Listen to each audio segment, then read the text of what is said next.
Are you ready for down-to-earth reporting and brutal honesty? The Joe Rossano Show is next.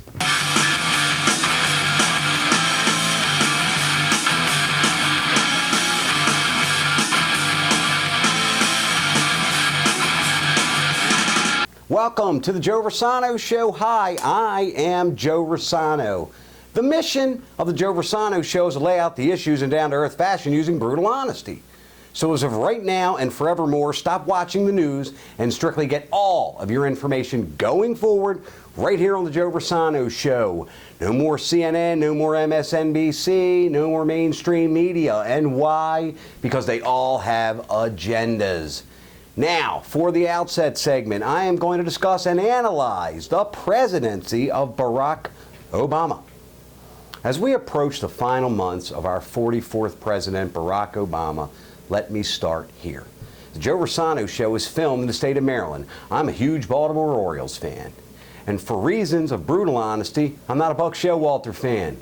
I'm not going to get into why. I'm just not. However, just because I don't like Mr. Showalter and think he did a very good job as manager, especially in the wild card game when he used Jimenez instead of Britton, doesn't mean I want the team to lose. Now, under those circumstances, I never wished evil on the president. And both publicly and privately, I've been very fair to the president. I can promise you, my dear friends and fellow Americans, I could care less about his skin color, just like I could care less about Secretary Clinton's gender. My dear friends and fellow Americans, I regret to say, because I love America, that unfortunately, in my opinion, Mr. Obama as President of the United States was disappointing. Now, when someone makes a comment like the one I just made, I want examples. If you make a less than desirable comment about me or my performance as a professional and or as a person, I want examples, okay? Don't just say something, back it up.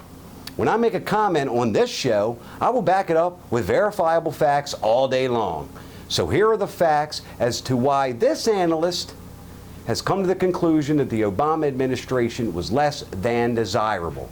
Now, before I lay out the facts, you are going to hear me say the words I regret to say several times, so forgive me in advance for the repetition. First thing I'm going to do, for reasons of brutal honesty, I'm going to compliment the President and Mrs. Obama. The President is a loyal husband and devoted father. Mrs. Obama is a loyal wife and devoted mother. Anyone who disputes those claims are wrong.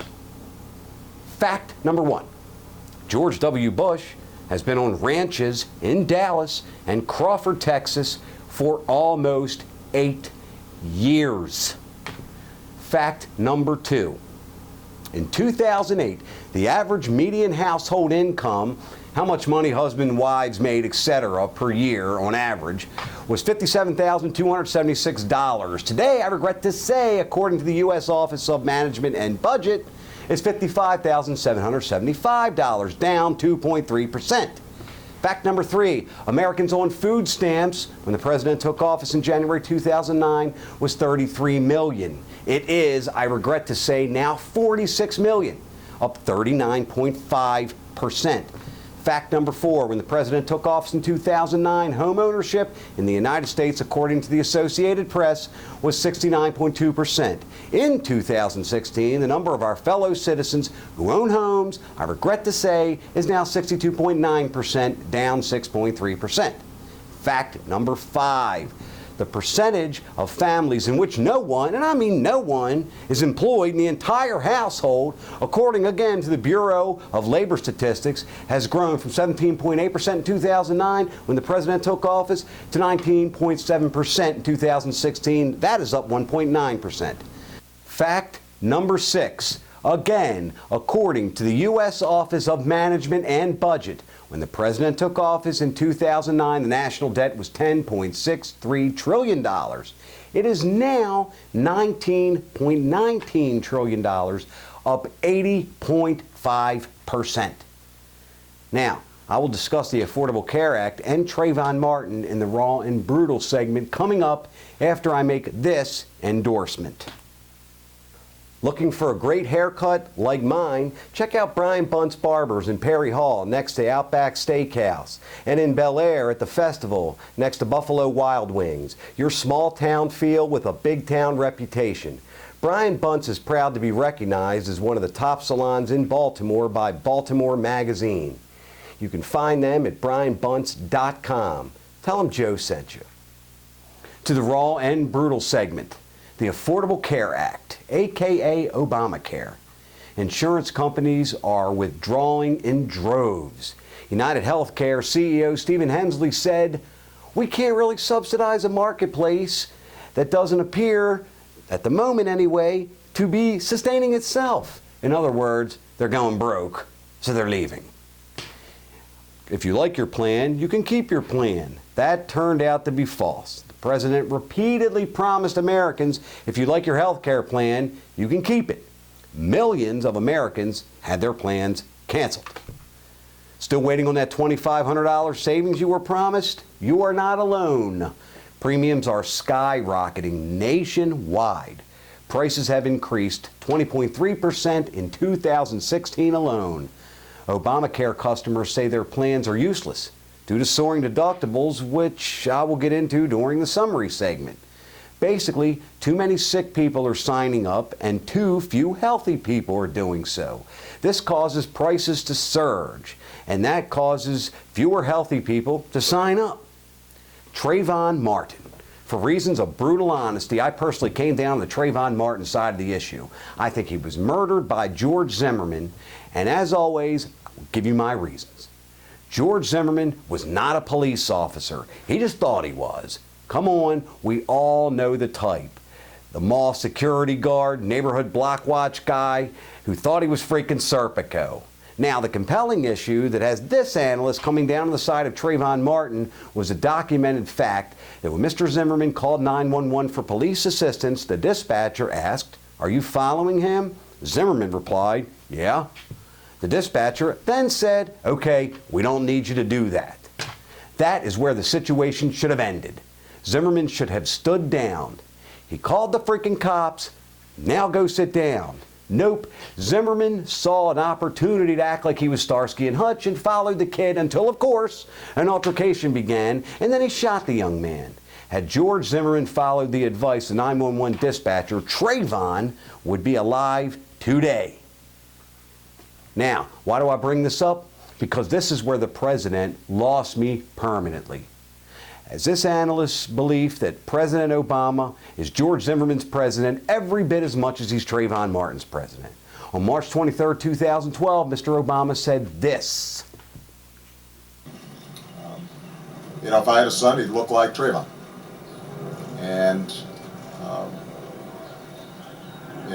I think they are right to expect that all of us as Americans are going to take this with the seriousness it deserves, and that we're going to get to the bottom of exactly what happened.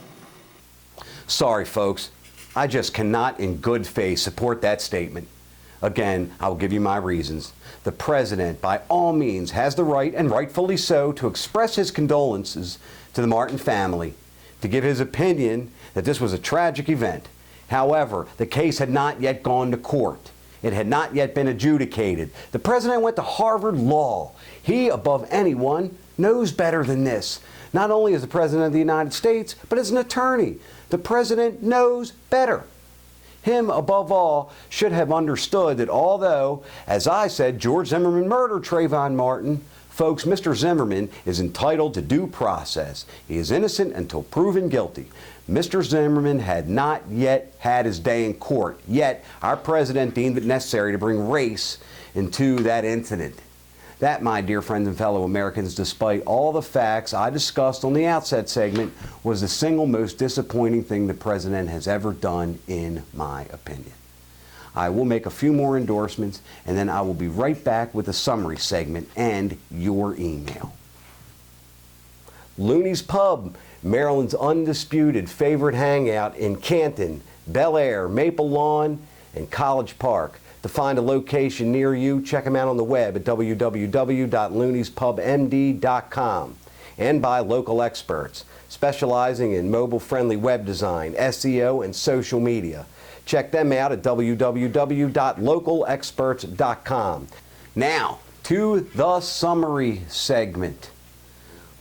Again, one of the facts that I laid out for you in the onset segment was the national debt. This is, I think, where I have the biggest problem so far as finance with regard to the president. Now, I want you to consider this. The United States is a corporation, the USA Incorporated, and we have a credit card, okay? So think about this.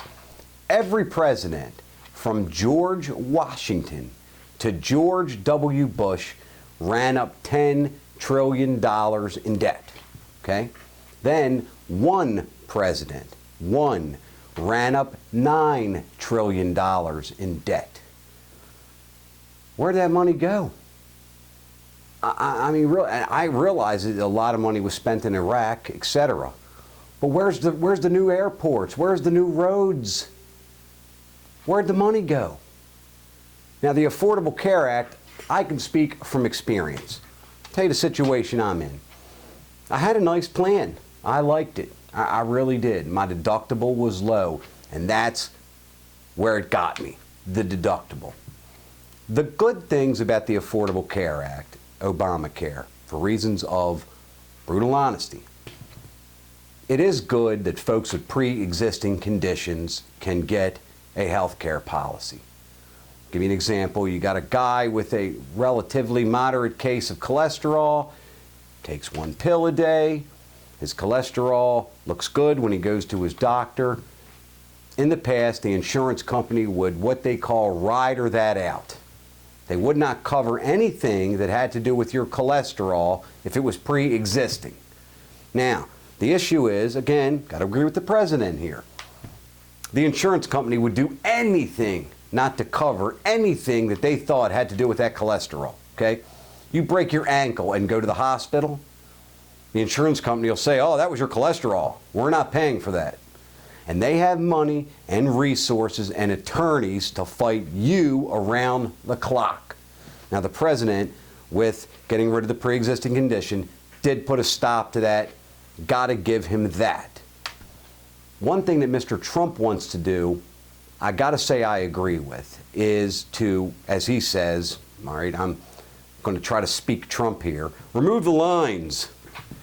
What he means is, I feel like, when it comes to Mr. Trump sometimes, it's not a situation where, I'm defending him. I just almost feel like I have to, okay?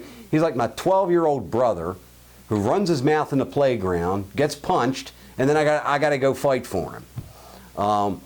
Basically, what, in layman's language, what Mr. Trump is trying to say is to allow a person like myself in the state of Maryland, okay, to purchase a health care policy in Nebraska, in California, in Michigan, in Pennsylvania.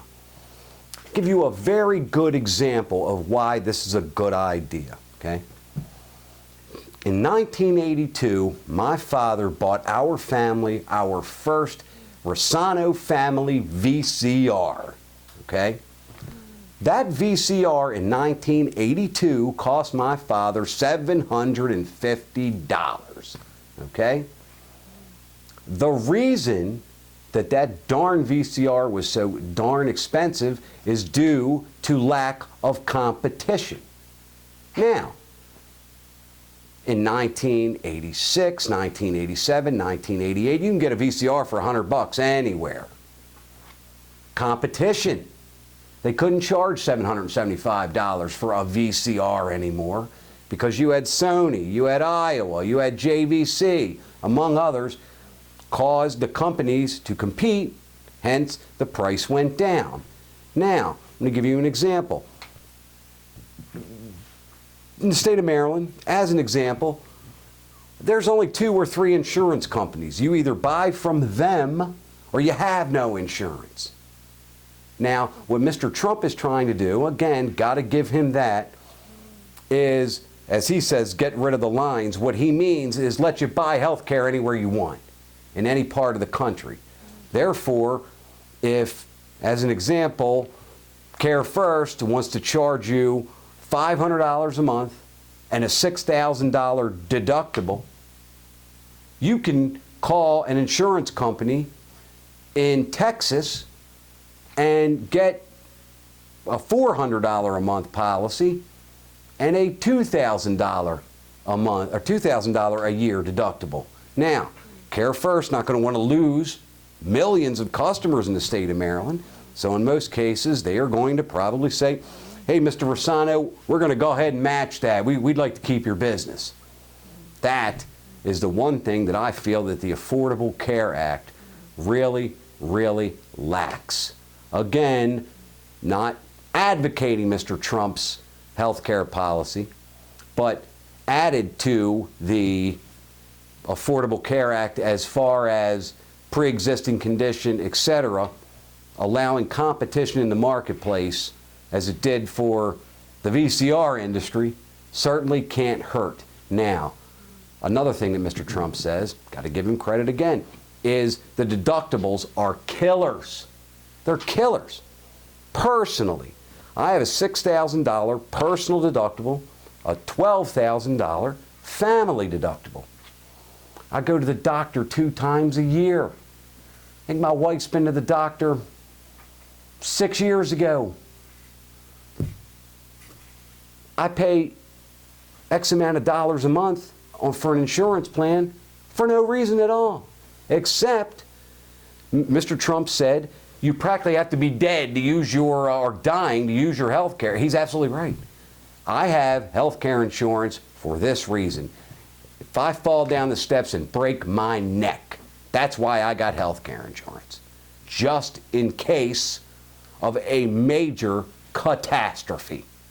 Other than that, I am taking that money every month, good money, and throwing it in the garbage can. To Trayvon Martin, we've all seen them. How many guys have you seen that are security guards, respectfully, neighborhood block watch guys, come up to you with a flashlight, act like they're the 5-0 when they're not? Now, I don't know what Trayvon Martin was doing in that neighborhood. In my opinion, it's irrelevant. Doesn't matter. Okay, George Zimmerman's a grown man. He's chasing a young teenager around the neighborhood. When the 911 operator said, we don't need you to follow him, stop following him, man. I'll give you a really good example here. As anyone who knows me personally, I'm a big animal lover, okay? I saw a pickup truck driving down the street with his dog in the back of the pickup truck. Poor dog's getting slammed all over the place. Being the tough guy that I am, called 911. When I reported, hey, got a pickup truck driving down the road, got a dog in, poor little dog's flying all over the place, going west on such and such a road, the 911 dispatcher said, are you traveling in that direction to go home or to your place of business, sir? And I said, yes, but I'm about to turn off here. They go, well, okay, why don't you go ahead and turn off? We'll take it from here. Now, if I ignored the 911 dispatcher as Mr. Zimmerman did, I would have probably pulled up alongside the guy in the pickup truck, got into a big argument with him. Both of us pulled over. One of us would have got hit in the head with a brick, and one of us would have went to jail. So you know what I did? I turned off, let the cops handle it. I do want to say that in the closing months, I do wish the President and Mrs. Obama all the best. And the election between Mr. Trump and Secretary Clinton, it's going to be very interesting, and we're going to report on that. And that will end the summary segment. To your email, Dear Joe, why don't you think Colin Kaepernick has been released at this point? Mark, San Francisco, California. What are you asking me for? You live in San Francisco. I'm joking, Mark. Because in this country we live in now, for reasons of brutal honesty, we're talking riots and lawsuits that nobody feels like dealing with. Bottom line. Dear Mr. Rossano, your analysis of the NFL was right on. However, that is never going to matter because everyone in this country flat out doesn't care. David, in the Bronx, New York. That's pretty cool. David, you're absolutely correct. The entire NFL, I regret to say, can beat up every woman in America, burn the American flag, and yet folks don't care. That is why I do the Joe Rossano Show, in the hopes that I can at least reach a few. Dear Joe, I love your accent. I could tell right away that you are from Baltimore. Michelle, Baltimore. Michelle, honestly, when I do the show, I try my best, believe it or not, to polish my accent a bit. Seriously. However, because of my horrendous case of ADD, I can't seem to concentrate on it long enough. Therefore, as the show goes on, my Highlandtown Baltimore accent gets thicker and thicker. Rants, raves, questions, please email us at joe@joerossano.com. Please leave your name and city, and I will read and answer your emails right here on the air. On Facebook, check us out, facebook.com/Joe Rossano Show, and on Twitter at Real Joe Rossano. To advertise on the Joe Rossano Show, because I can tell you right now, the people we endorse on this show, they're getting rich. Seriously, you want to be rich and get a whole bunch of customers, this is the place you want to advertise. So if you want to be rich, please contact our advertising department at 443-313-3901. That's 443-313-3901. Or go to joerossano.com or advertise at joerossano.com. Tune in for our next edition when we are going to discuss and analyze the real Donald Trump and the real Hillary Clinton. Thanks for tuning in to the Joe Rossano Show, brutally honest and down to earth. For the best producer on the planet, Carol Brown, God bless you, and we'll see you next time.